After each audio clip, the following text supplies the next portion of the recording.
চা বাগানে সারাদিন পরিশ্রম করে একজন শ্রমিক পান মাত্র 187 টাকা মজুরি। এই আয়ে চাল ডাল জোগাড় করাই যেখানে কঠিন, সেখানে মাছ, মাংস, ডিম কিংবা দুধ হয়ে ওঠে বিলাসিতা।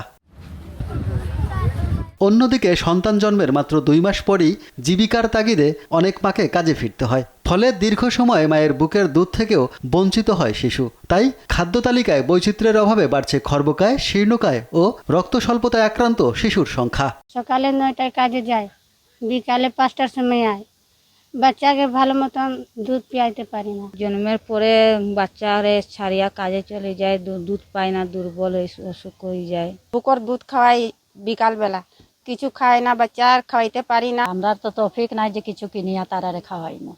যদি মজুরি থাকতো, চলার মতো যদি সম্বল থাকতো বা ভালো পুষ্টিকর খাদ্য যদি খেতে পারতো, তাহলে আমাদের শিশুরা বা আমাদের নারীরা খুবই উপকৃত হতো। মা যখন সন্তান ভূমিষ্ঠ হওয়ার পরে সাধারণত 2 মাসের মধ্যে তাকে কাজে যোগদান করতে হয়।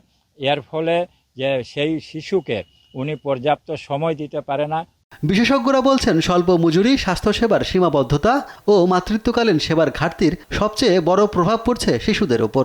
শ্রমিকেরা যে স্বল্প মজুরি পায়, এ দিয়ে আসলে তাদের খাদ্য এবং পুষ্টির অভাব কোনোভাবেই পূরণ করতে পারে না।